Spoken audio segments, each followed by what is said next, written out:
All right, Nostalgicon, how are we doing today? Hello, everyone. Good on. One more time, how are we doing today?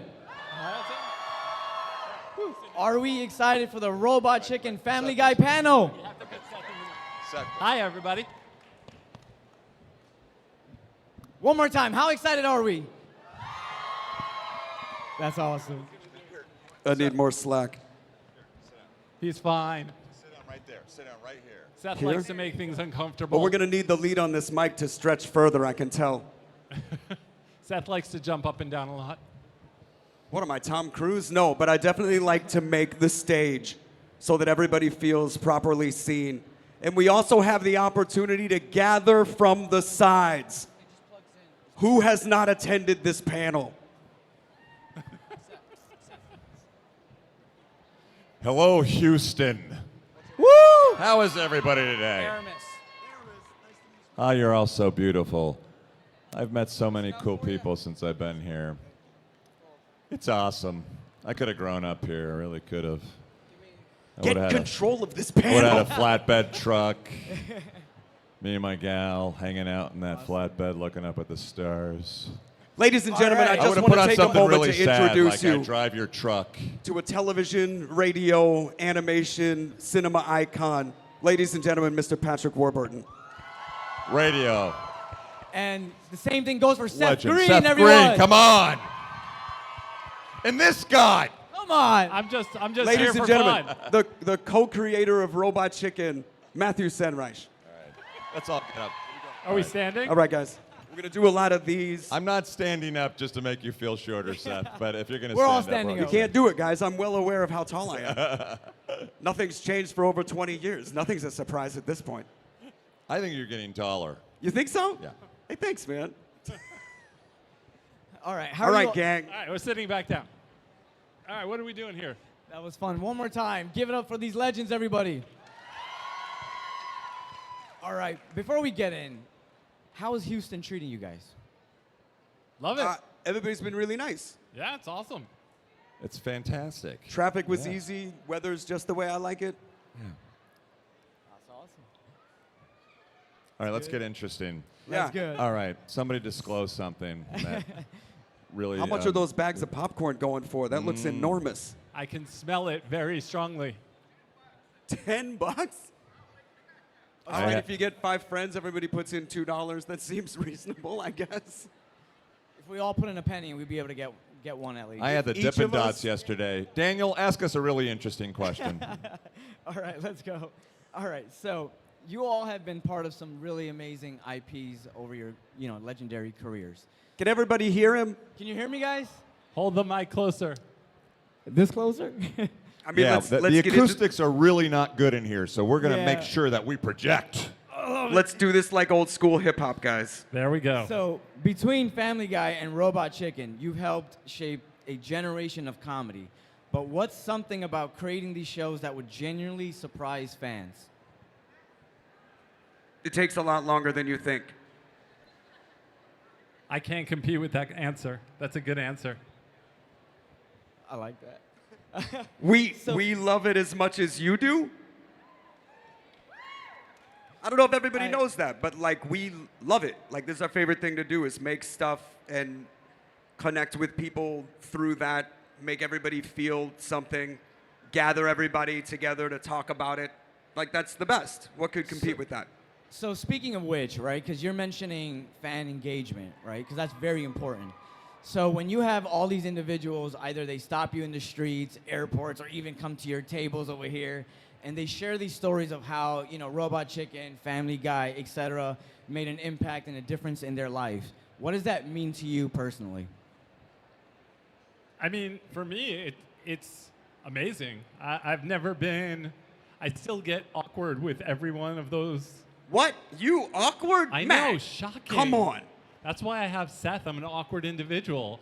You know, I'm a guy who sits at a typewriter. You know, I hide in my office. It's great to be able to come to something like this and hear what someone's favorite Robot Chicken sketch is. It geeks me out. Matt makes the trains run on time, which is not something that I'm genuinely capable of, so I just supply all the coal. You get it. That's You our know, relationship. we're like But mom really, and dad. really, that just sounds so creepy.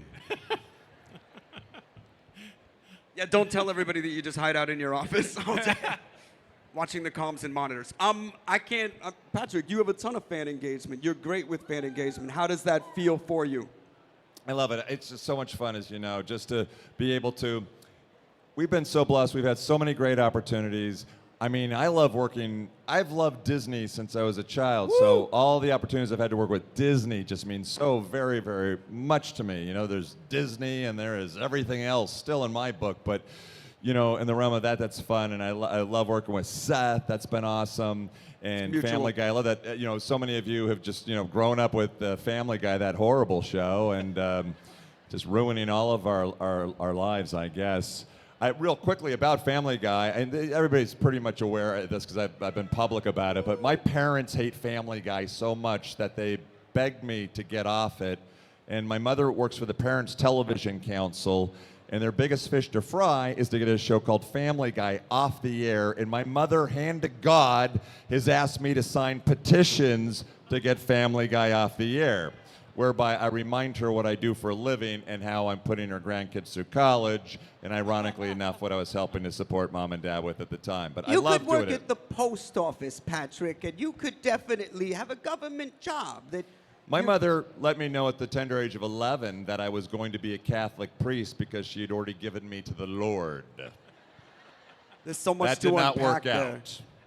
Hey, wait a minute. Can I say this? Because a lot of people don't know this, but Patrick has he used to do stand-up and then has decided to more meaningfully pursue it these days. And I got to tell you, it's sharper and sharper. It's a really funny... You're really fucking good at it, man. Thank you, Seth. You're I welcome. appreciate that. I Have you love been to a stand-up. show or just seen the clips online? I've just seen the clips online. So the clips There's so many on my online. Instagram actually aren't really the show. That was a dry bar show I did in Utah, and it's Angel Productions. It's the Mormons, and it has to be very, very, very clean. So wait, are and, you saying and that so your the real the show show- I've been touring is not very, very clean. It's a little blue. It's a dirtier show. It's a little bit naughty. So we might want to not let these kids in. Right. It But is chances not all are ages. The places you're performing are 21 and over. Normally. What types are you in Houston or anywhere in Texas this year? Well, I was at the Improv here in Houston just 2 nights ago, and then I did to Dallas the night before. Was that before or after Bucky's? Bucky's. Yeah, I was on the way there. That's when I had an encounter with Bucky, and I think Bucky's cool. And sometimes what happens is you get really aggravated by somebody, and then you post something online in the moment, and then you regret it, you know. And honest to God, I do love Bucky, and that's much more than a gas station, you know. But Bucky just got on my bad side that day, so. It's tough, you know, being a recognizable person, you rarely get to have a bad day. It's true, yes. It's true. We're not allowed. We are not allowed. Well, you know, I think we all take that very seriously, that even though any one of us may have met several thousand people in our lives in a week, that when we're meeting somebody, it's the only time that they're ever going to meet us. And so I'm hyper conscious of that idea. Always just try to be cool, take the compliment, you know what I mean? But also remind people what are real human stakes, right? Because people will grab me and yell something, and I'm the first person to go, hey, you're yelling. You're yelling. Take it down. Take it down. Give me your phone. And we'll take a picture, and then I'm like, we both got to make our flight. You know what I mean? I love that. I'll try and keep it together like that. That looks dangerously close to a Sieg Heil, just fair warning. Maybe spread the fingers. Spread the fingers. There you go. There you go. He's got a question, I think. He's got a question. Are we already at the questions from the audience point of the panel? I'm fine with that, by the way. Me Do we too. just want to open it to Yeah, questions? we'll just do that then. I would yeah. love that. Well, then this kid's first. This guy right over here. I got a lot of lead, guys. Do you? I got nothing but slack on this microphone. That's what you get. You ask. Come here. Come here. Okay, I got ask some questions. Wait. It's one question. Okay. What's your name? Tyler. What's up, Tyler? Seth. Good to meet you. I said, hey there, Chris. Oh, man. I thought we had paperwork that said you can't come be this close to me. Bring it on! I snuck in. I've got poopies. Yeah, he's sneaky, guys. Is that your question, Tyler? No, I wanted to ask, are we ever going to get a return of the cutaway character Sneakers O'Toole?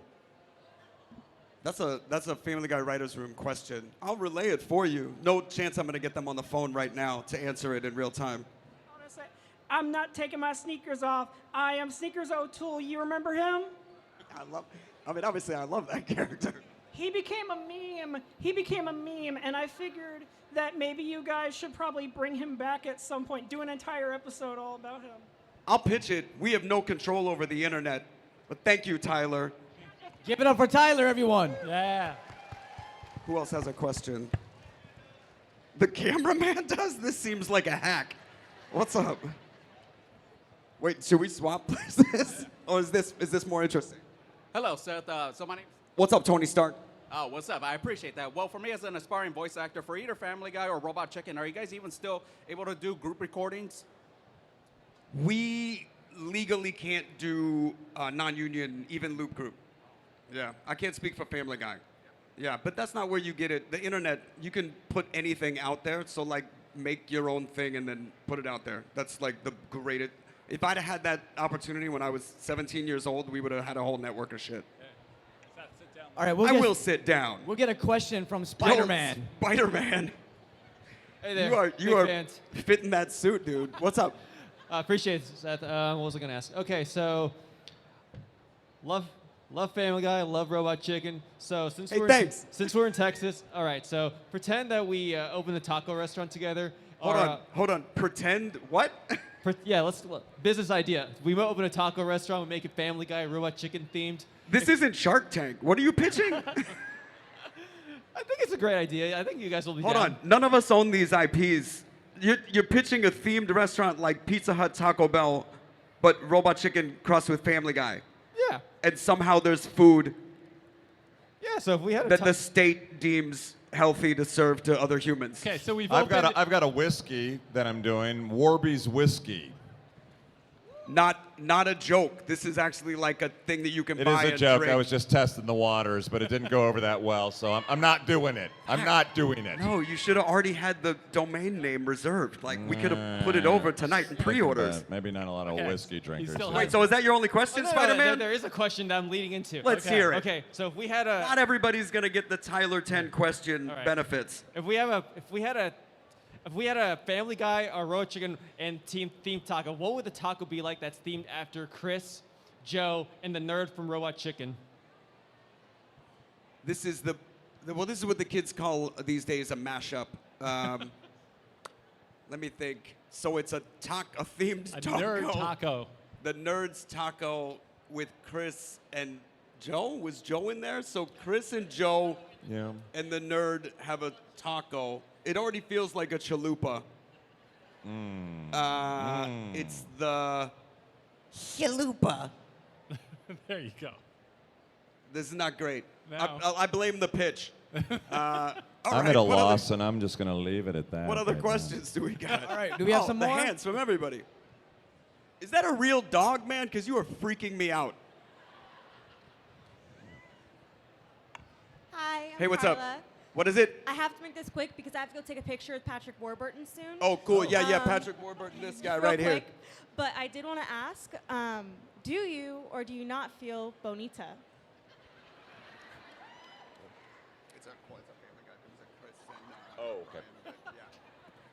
Oh, okay. Personally, yes. I do feel bonita. Wonderful, because you look bonita. Ah! Gracias. Muy bonita indeed. Woo! I mean, you know this, man. The strangest stuff. I don't know Connect. who's creepier, Herbert or Chris. Chris. Chris is a very dangerous individual. Herbert is laser focused on a particular victim bucket. Chris's like diverse views and hobbies. My name is Paris. I'm What's a up, Paris? huge fan of Family Guy. Thanks. And I love like all of the really weird situations that y'all get put in. Yeah. What is your favorite like crazy character moment that you were put into? One of my favorite jokes, it's probably not the craziest character moment. Chris has suffered through a lot of things. Like, he's even got into online cake fetishing. Chris has a really rich private life. But one of my favorite jokes, as far as the situation we got into, was in the Star Wars, when we're in the trash compactor, and Peter decides we're going to take this couch. We're going to keep, and I can't do Peter that well, but he's like, we're taking this couch. We're going to go take this couch. And then we, Maverick McFarlane and I, we just wanted to improv it in the room. He's like, we're going to do it in the room. He and I will do it together. And we're both like, we're actually just in character. And we recorded, I don't know, 2 full minutes of us just trying to negotiate the physics of the couch. And they probably cut it into like 10 seconds, but it's still some of the funniest bits I got. What about you? I think my favorite episode was the one where Meg had a crush on Joe. And it was just so cringy and awkward and uncomfortable, and it just was really fun. And I did get to record with Mila in the room that day. That was fun. It's always lovely getting to work with the lovely Mila Kunis, wouldn't you say? That's true. Mila, who we've all known since she's a literal child. Like, I feel more like a big brother to that girl than anything else, because I've noticed since she's an actual teenager. I felt like a creepy uncle to her for so long. Of course. Well, that's why they wrote it, because like the weirder, the worse, the better for the comedy of the show. All right, we got time for one more question. What?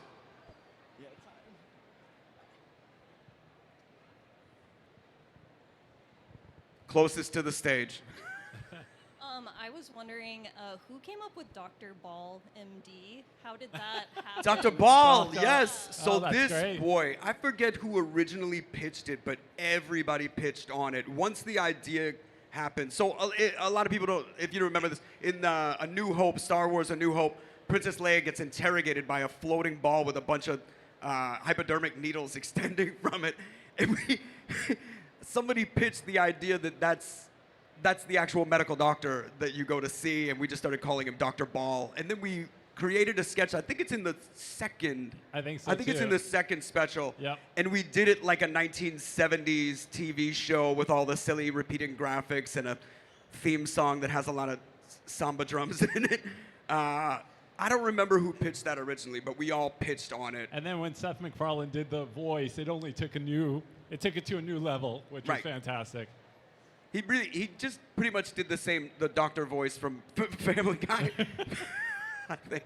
We only have so many voices, guys. You know, I wish that I had created, this masterful piece and show and property that, Seth Green has here. Because if I did, then I would have a slide into my swimming pool like Seth's. Which let's tell us a little bit about the slide. How many feet is it? About 100 feet, and it goes to the ground. That's a funny thing for you to flex on my behalf. I've literally worked my entire life. I started working when I was 7 years old, and my wife and I moved into a house that has a dangerous hillside. And if anybody's tried to build in California, which I can't imagine a lot of you have, but a lot of the soil, the way the land was actually settled, is really unstable.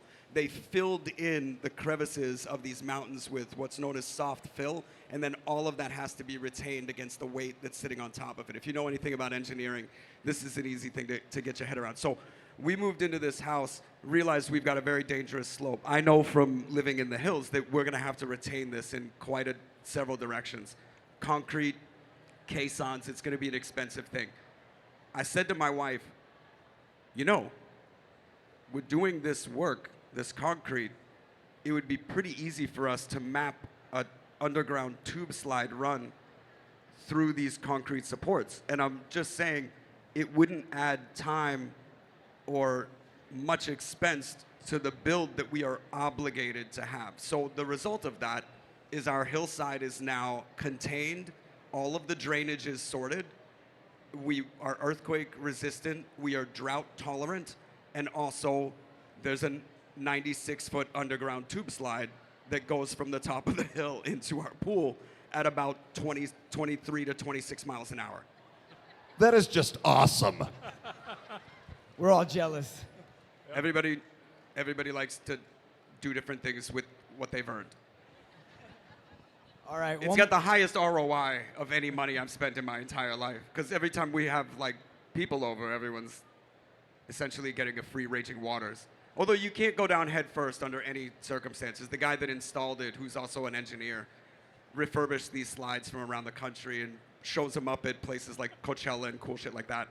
He said to me, hey, so you gotta promise me that nobody's gonna go down this thing head first. And I go, oh, well, I know a lot of daredevils, and they're all gonna be like, I'm going down head first. I'm going down on a skateboard. And I'm like, what do I tell them? And he goes, you tell them not to do it.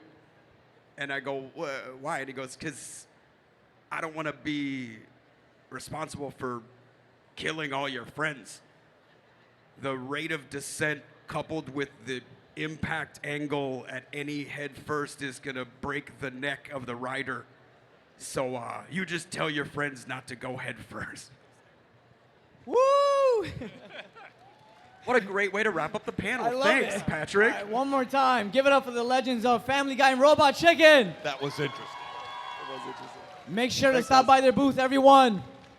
Oh, yeah, come visit Thanks, us. We'll all everybody. shake hands. Thank you all. See you Thanks soon. Much love. Way off topic.